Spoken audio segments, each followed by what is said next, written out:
have to get ready for our big event on October 29th. Our Well, big Halloween, my birthday party, Halloween 1920s theme. Go on to the website, Reform Gangsters and sign up. It's going to be a big event. Tommy Flash is going to be there. Rita Gigante is going to be there. And check out our podcast, Reform Gangsters. And yeah, it's going to be a good time. Right, Tommy? well, we also, we might as well let it out of the bag. We also have Leo Rossi, very accomplished actor, analyzed this, Halloween, The Accused. He wrote the Gotti movie with John Travolta. He also is the co-host of Deep Undercover with Joe Pistone, and he will be our special guest live. That's right, at the event on October 29th. Also, you could join us on October 30th out in Ronkonkoma, live in the studio. Tickets are on sale at reformgangsters.com. It's going to be Leo Rossi, myself, and Tommy Flash. Once again, we're going to be filming the Reform Gangsters podcast. It should be a good time. So I hope to see you there.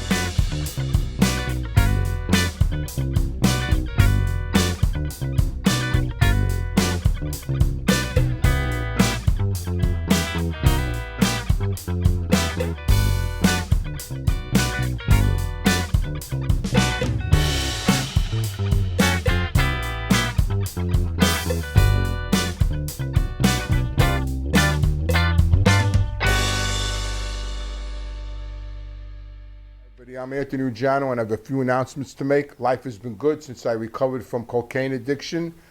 I'm happy to say it's been coming up on 34 years that I'm clean. I also created an Anthony Ruggiano Jr. Recovery Helpline, and I'm going to give you that number right now. If you need help or you know someone that needs help, please call me. The number is 855-963-2113. I'm going to repeat that. It's 855-963-2113. So if someone you know or yourself needs help, please don't hesitate to call me. And in spite of giving back to society, I've been named an ambassador to Face the Music. Face the Music Foundation is a foundation that helps people that can't afford drug treatment and alcohol treatment. They provide scholarships for people to go into treatment. They actually pay for the treatment because not everybody has insurance. So unfortunately, there's some people out there suffering from addiction that can't afford to go to treatment. And so this foundation supplies the money for treatment, which is schooling and drug prevention and recovery. And treatment is very important because in my own personal story, if it wasn't for the treatment center I was lucky enough to go to, I would probably be dead right now because that treatment center gave me the tools to recover. So this foundation affords people those tools to change their life.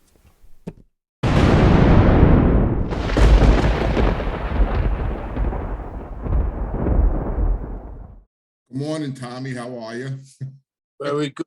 I had to switch at the last minute to my inclement weather attire. It's pouring. I know my son, I heard some people I know are supposed to go to the Yankee game today, and they told me it may rain. So I was thinking about what, a conversation to have with you. And I don't want to glorify the mob, because it's nothing glorifying about it. But, we have to admit, if we're going to be honest and truthful, we did have some good times. You know what I mean? We did have some good times. We did party pretty good. You know what I mean? We went to like beautiful restaurants, the best restaurants in the world. We went to see Broadway plays. We went to concerts. I mean, we had culture. We had a lot of culture. We participated in a lot of activities. We lived life. We lived life, and I've been thinking about it. When I met you, I remember the first time when I started dating Veronica, the model, that tall blonde, and I brought her to your girl's birthday party to introduce her to everybody. And I forgot, someone told me, where'd you get her out of Vogue? And, it was just a good time. So we did have some really good times, and I want to touch on that. Even when I was a kid, like, I remember when I was a little kid, my father and mother were going to the Copa to see the Supremes. And I loved the Supremes when I was a little kid. And I remember it was a Saturday, and I was sitting on the stoop, and I was so mad because I wanted to go with them to the Copa to see the Supremes. And my father would tell me, you're too young, you can't go to the Copa. And then a couple of years later, he actually did take me to the Copa to see Tom Jones back in like '69, and I have a picture of that experience on my Facebook. And it was very exciting going to the Copa. It was like in the movies, Goodfellas. We went into the basement, and I was like in awe. And and then it just, that's how I started getting into that nightlife. And and you and I experienced some interesting evenings in limousines, going to Broadway plays. I'm sure you would like to speak about your experience at Cats. Well, all right, let's get that out of the way. Yeah. I'm not as tough as I look. We went to Cats, and I don't know if anyone out there was fortunate enough to see. It was a wonderful show. But in the beginning, it goes dark, and the cats jump out. And I almost jumped in Anthony's lap. I was looking to hit one of them. I was scared yet. But I got over it. A little counseling, and I'm good now. Yeah. And, and that's because we were mobbed up and we had great seats. I mean, we had the top, we were always in the front, the first to second row orchestra, and that's, when I talk about my old life and people ask me if I miss anything, those are some of the things I miss. I miss the nightlife. I miss going to those nice restaurants. I miss getting, good seats, sitting in, I went to see the Rolling Stones at Shea Stadium and I sat in the front row, but that's what I miss. I miss the action. I miss the money. We never waited online, to get into any club, Studio 54. I never waited online. I walked up to the gate and and it was all because, I was Fat Andy's son. We were in the mob, and for some reason, people just opened their doors to us. Well, you know what? I want to talk a little bit about, so all that's true. And listen to me, people open the doors up. Now, listen, that only goes so far. Who we were, who your father was we were good to people too. These people out to make a living, whether it's a maitre d' or a waiter, you show a little generosity, it goes a long way. And we were treated like kings. But I want to explain that day in, day out. So Anthony gave you a little idea. When you travel in a limousine and you have the best seats and you're used to the top, you got to stay consistent. We can't go on a limousine one night and then we're, sharing hot dogs another night with the girls. Just doesn't work. People are looking at us, they're expecting us to look a certain way, to be treated a certain way. And that's not always easy. Anyone could do that with money. Try doing it without money. That's what a street guy does. We were the same no matter what. Whether we had money, we didn't have money, we traveled the same way, always first class, always first rate. So, the only thing worse than looking broke is being broke, right, Anthony? That's right. My father used to tell me all the time, don't let anybody know that if you're ever broke, don't let anybody know it. Always act like you have money. And it's funny because I used to go to Scores after you had left, and in the 90s, I used to go to Scores every Thursday night, which was a famous strip club in Manhattan that was owned by the Gambino family. Very high end. And I used to go there every Thursday night with this guy, Ronnie Cigars, who both of us went to jail for bookmaking. And we went there for the reason that we used to meet our sports customers there on Thursday night. We had runners in Manhattan, and we would meet our runners that lived in Manhattan in Scores, which was in Manhattan, on Thursday nights. But we would go to good restaurants, and we would travel, and we would go to nice clubs and the best restaurants. And when I got arrested, the agents told me, we loved following you because you went to the best restaurants, you went to the best clubs. They actually told me they enjoyed following me because of the places that I led them to, yeah, we had to be consistent. We had to make money. And you know what? I was taught to be we were great tippers. Nobody could say nothing. I mean, the mob guys are the best tippers. That's why when my father used to walk in places, people used to stand at attention. He was a great tipper, and he passed that on to me. In the 70s, we used to go to Peter Luger's, and when my father walked in Peter Luger's, it was like the president of the United States walked in. It was crazy how great he was treated there because he was just a phenomenal tipper. They actually used to, on Saturday nights, we used to go there so often, he would only sit at one table, a round table in the corner when you walk into the right, and that was his table. And they would cater to him and make sure that he got that table. I was just there recently with some people for lunch, and the table's still there. And I told the people I was with, that was my father's table in Peter Luger's. that's what it was all about back then. You know, it's funny. So you talk about the culture in certain ways. We were way ahead of our times because we had talked about it earlier, but we were fashionistas and metrosexuals. Let's face it. Yeah. I was so bad or so good, depending how you look at it. So when I moved to Howard Beach, I moved all my stuff. I was with Linda now, and I had 9 suits at the time. And I was schooled in Brooklyn. It wasn't like that. When I got to Tony Lee and your father, you dressed a certain way. I never knew what a custom shirt was. But I always, till this day, and I still do to my son, if I wear a suit and a tie, it's always with a white shirt. So I laid the suits out, and I said, all right. And I laid 9 white shirts out. I go, match the shirt with the suit. Now, we touched on how she was a little rough around the edges. Because we think I'm an asshole, they're all fucking white. I said, no, you got to match the color monogram to the suit. So she thought I was like out of my mind, but that's what we did. You know what I'm saying? Yeah. Yeah. You know, I remember when I was a kid in the 70s, my father took me for my first tailor-made suit. It cost $250. It was black. A black tailor. It was beautiful. He took me to this tailor in Brooklyn, and I got my first tailor-made suit. You know, we always wore, you know, in the daytime, I wore my Sergio Cicchini jogging suits, and in the night, I would put on the suit and tie. You know, I tell kids today that I work with, when I was your age, when I was 22, I used to leave my house at night with suits and ties on. 100%. You know what I mean? And that's how I dressed. That's how I rolled. You know, and you know, when I went out on dates, I went to the Copa. I went to the Action House. I went to all these top-notch places, and it was just a great time. That's the times I miss, you know. But you know what? But we all paid a price for that. I mean, I paid a price for that. You paid a price for that. But while it was happening, it was a lot of fun, you know. And yeah, I remember the first time I got a manicure. My father took me. Here's my father, a gangster, you know, a mobster, and he's going for manicures, and you know, they're going for hair. John Gotti used to get his hair cut every day.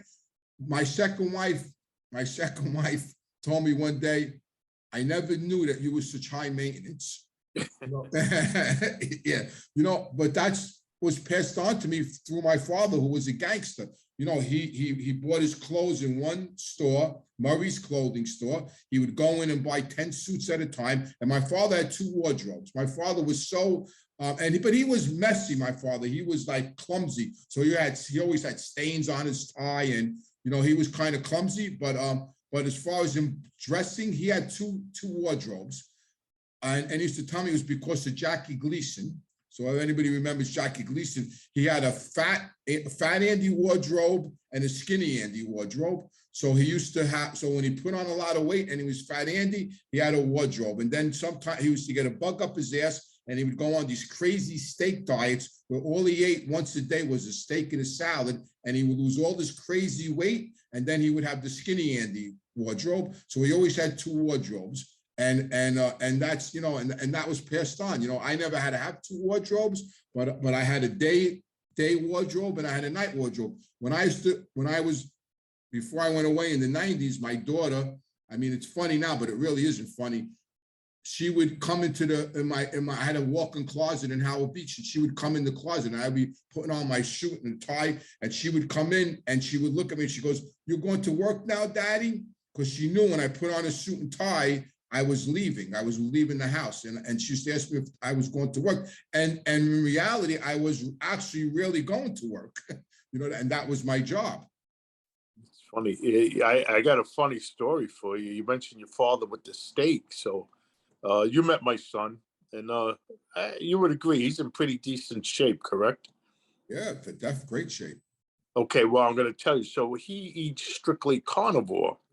Just the fact that he could go to Peter Luger's every day is amazing. Yeah. But my son renamed the carnivore diet to the Fat Andy diet. Yeah, that's good. Yeah, that was his right now. That was his diet. He would get a bug up his ass, and he would want to lose weight. And because he used to go up to, you know, there was times he was 260, 265, and he was only 5'10". So that was really unhealthy. But who knew back then? You know, between him drinking the whiskey that he drank and eating the food he ate, you know, my father was a party animal. He partied. I mean, and he definitely passed that on to me. I mean, he loved music, and he was always the last person to leave a club. I mean, he would keep them open. You know, like we would go to a club and there would be a good musician there or something, and we would be there till 7 o'clock in the morning. Nobody was leaving because he wanted to stay there. You know, and those were the good times. You know, those were the good times that we had. You know, taking, you know, getting, I remember the day I got married on a Sunday in '77, you know, my father had the barbershop guy open, father and son, who later got murdered, the guy that eventually killed Jimmy Burke's son, Tito, the barber, and his brother Frankie. They owned a barbershop in Ozone Park, if you remember, father and sons. We had the whole place open on Sunday, and people would just come in there to get manicures and haircuts for my wedding that night. You know, who else does that? Only mob guys do stuff like that. You know what I mean? They opened up the barbershop on a Sunday, and they had all the barbers in there and the manicurists, and we all went there, and like all the guys were coming there to get haircuts and manicures, and the girls were across the street because my wife Alice lived across the street, and the girls were up there, and we had beauticians up there doing their hair. You know, and that's how we rolled. You know, we'll see how you feel, but I think I know the answer. So I get what we're doing, and I appreciate the people, the viewers and all that, and the genre and the murders and the life and this and that, but that's a small part of my memory.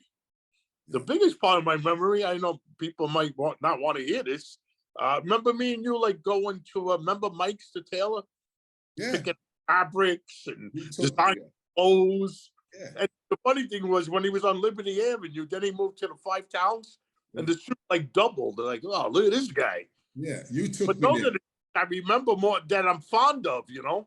What do you think it is? What do you think of that? We're like two, you know. Yeah, I mean, you know, here we are with thugs, and we're getting tailor-made suits, you know. That was just the culture, you know. That's why John was such a flashy dresser. I mean, you know, he used to give me his tie. He would wear a tie once or twice and give them away. You know, he used to give his ties to me, Tony Lee. You know, he used to wear his ties once or twice and give them away. You know, wear $3,000 suits. I don't know. I mean, it's probably ego. It's probably a lot to do with ego. You know, I definitely had a big ego, and I always wanted to look good, and I always wanted my nails done, and I always wanted my hair. You know, I used to get my hair trimmed once a week, you know, get my manicures, get my pedicures, get my, you know, even and I still do it. You know, I still do it. I still go get manicures. Now that I'm old, I have to get my ears waxed because I got that old man hair in my ears. So now I go and I get my ears waxed because I hate that friggin' hair that's in my ears. And, you know, and I have nose trimmers, and I still have that habit. I don't live the lifestyle anymore, but I still like to maintain, you know, I get manicures, you know, I get pedicures. It was instilled in me. Well, I guess this is confession time. So I still do my hair once a week. Yeah. Have an appointment, and Wednesday, Thursday, I got a manicure. I feel so much better getting that out. Yeah, I got a haircut yesterday. Looks lovely, by the way. Thank you, thank you. And you know, so before we close, so I wanted to talk about that because it was good times. You know, I did have good times in my life, just like you did. I had good times with you. We had good times together. But you know, I don't want anybody to think I'm glorifying that life. You know, because at the end of the day, you know, I spent 14 years in prison. I hurt a lot of people. I hurt my family. You know, so, and, you know, I did have some great times, and I made a lot of money, but you know what? I paid the price for that, you know, and I hope nobody else has to go through that. No kids out there. You know, I was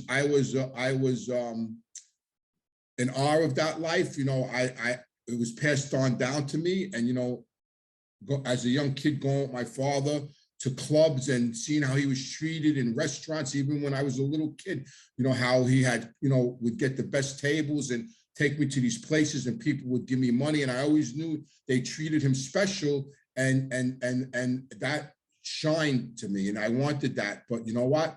But it didn't pay off. That's the bottom line. It didn't pay off. It was instant gratification. It's like we say in recovery with like drugs. It's instant gratification. You know, you're always chasing the first hit is always the best hit. and you're always chasing that, and that's what that life is. It's all about, it's just instant gratification, and it's not real. It goes away. I'm going to be totally honest with everyone before we go. That life is not suited for someone who's family oriented or has a soul. Yeah. But both Or a suffer. conscience, or a conscience. They both suffer. Yeah. That's all I say. There's my PSA.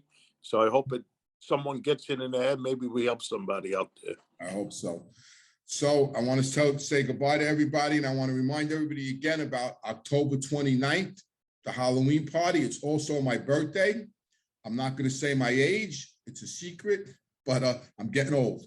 And also the next day on the 30th, we're going to be in the studio. And don't forget, for the 2 events, our special guests are Leo Rossi and Rita Giganti, who is the daughter of Vincent DeChin Giganti, who was the boss of the Genovese family for many years. And Leo Rossi, that name speaks for itself. He's been around forever, top-notch character actor, screenwriter, producer, and so on and so forth. So I hope to see you there.